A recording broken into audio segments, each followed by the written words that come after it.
मला आठवते लाडकी बहीण योजना ज्या वेळेला आम्ही बनवत होतो त्यावेळेला आपल्या पक्षाच्या कार्यालयामध्ये आपण मीटिंग घेतली. माझ्या अनेक इथं महिला पदाधिकारी आहेत.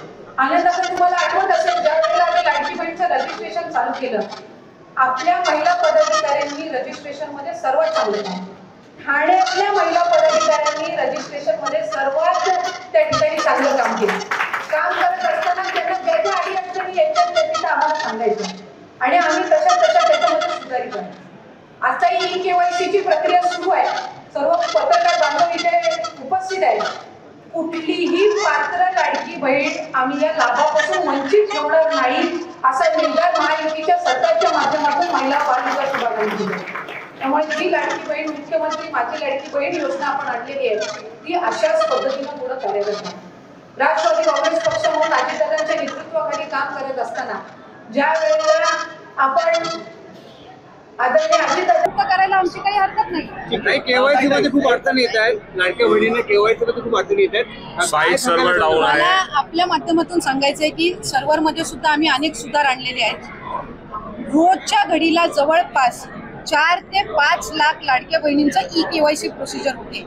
आतापर्यंत जवळपास 1,10,00,000 पेक्षा जास्ती महिलांची केवायसी प्रोसिजर झालेली आहे. जवळपास 40 लाख पेक्षा अधिक महिलांची केवायसीची 90% प्रोसिजर झालेली आहे आणि आम्ही 2 महिन्याचा कालावधी दिलेला आहे. म्हणजे ही आता या महिन्याच्या म्हणजे सुरुवातीला चालू झालेली आहे प्रोसिजर. त्यामुळे नोव्हेंबर पर्यंत त्यांना अवधी आहे, म्हणजे आणखीन 1.5 महिना त्यांना अवधी आहे.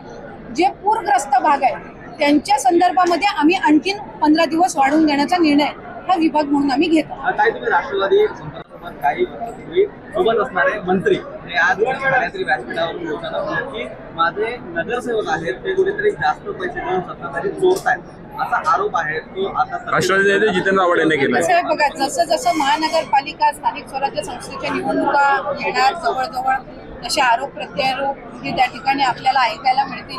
अनेक वेळेला जी गोष्ट पूर्वीच्या कालावधीमध्ये योग्य वाटायची ती आता चुकीची वाटायला लागेल, जी चुकीची होती ती आता योग्य वाटायला लागेल. त्याच्यामुळे जो तो त्याचा प्रश्न आहे. शेवटी आम्ही पक्ष म्हणून किंवा महायुती म्हणून मतदार बंधू भगिनींनी जी आम्हाला संधी दिलेली आहे त्यांच्यासाठी अधिकाधिक आम्हाला काय करता येईल आम्ही त्याच्याकडे लक्ष केंद्रित करतो.